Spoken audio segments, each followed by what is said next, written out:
the concept of duration is something that we've talked a little bit about in the past. And the best way to describe it is that duration is a bond's sensitivity to interest rates. And the best example I've come up with is, let's say that you buy a bond, you buy a $1,000 bond that pays 4% per year. Well, 4% of $1,000 is $40. And so typically the way these things are structured, you're going to get $20 deposited into your account every 6 months. The total amount of cash you get is $40, which is 4% interest. So you buy one of these bonds, you're giving $1,000 to some borrower, let's call it the US government, and let's say that it's a 5-year bond. I'm pulling these rates out of thin air. You could probably tell. That means that you give the $1,000 to the US government. In return, they're going to give you $20 deposited into your account every 6 months. And then 5 years from now, you're going to get your $1,000 back. Well, if interest rates, let's say you buy the bond for $1,000, you're getting 4%. But then a couple weeks later, interest rates fall from 4% to 3% for the federal government. And a new bond purchaser, if they give the $1,000 to the federal government, they're only going to get 3% interest, or $30 a year, or $15 every 6 months. Well, now your bond looks pretty stinking good, right? Because interest rates have gone down, and therefore the value of yours at the pre-existing higher rate looks pretty good. And so it looks pretty good. So the market value, if you were to sell your bond to somebody else before the end of that 5 years, you'd get more than $1,000, because you have this paper asset that's going to have $20 deposited into your account every 6 months. If somebody else is buying that from you, if they lend the government $1,000, they're only getting $15 deposited into their account. That's duration. When interest rates go down, bond prices go up. And when interest rates go up, bond prices go down. So same example, you buy a bond for $1,000, you're getting 4% interest.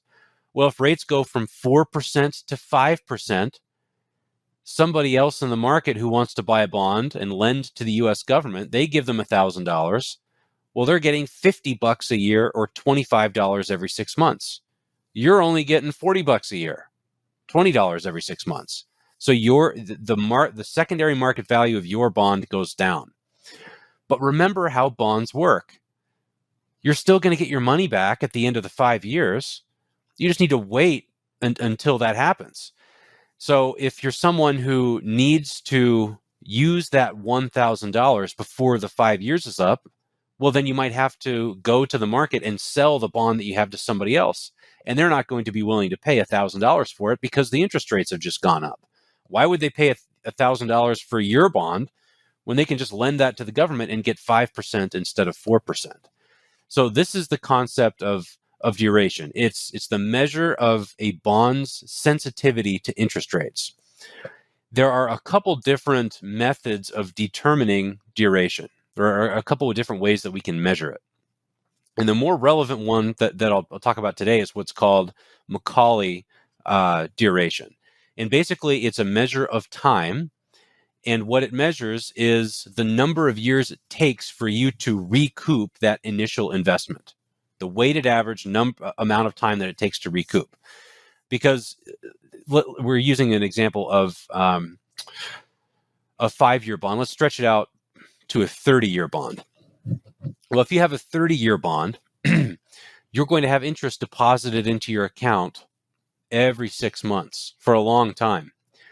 And at some point, you're going to have more than $1,000 deposited into your account. You might not get 100% there until you get your $1,000 back at the very end of the deal.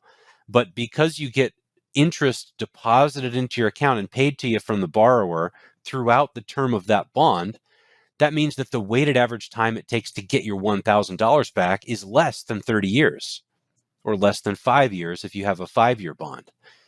And so the reason that this is relevant is because a lot of people out there are saying, well, hang on, I thought bonds were supposed to do well when my stocks went down. My stocks are down, and now I look at my bonds and they're down too. What the heck is going on? Well, inflation is clearly a thing right now. Interest rates are going up, and that's pushed down bond prices. There's never been a guarantee that stocks and bonds are always going to go in the opposite direction. Historically, they've not been totally correlated, and oftentimes when stocks go up, bonds go down, and when stocks go down, bonds go up. But there's no rule set in stone that says that that's always the way that it has to be. So this is clearly a period where that could very easily happen. I mean, we could be in a recessionary period here pretty soon, perhaps.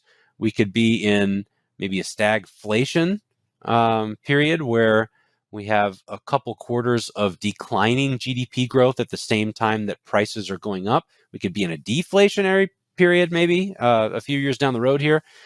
We really don't know. And there's no guarantee that stocks and bonds are going to go opposite of each other. Based on how things have performed in the first 4+ months of the year, I think a lot of people are concerned about the bonds specifically in their portfolio and whether they need to make an adjustment, because they expected them to be kind of a stability and a ballast for the rest of the portfolio. And when interest rates go up, prices have gone down. So what do you do now?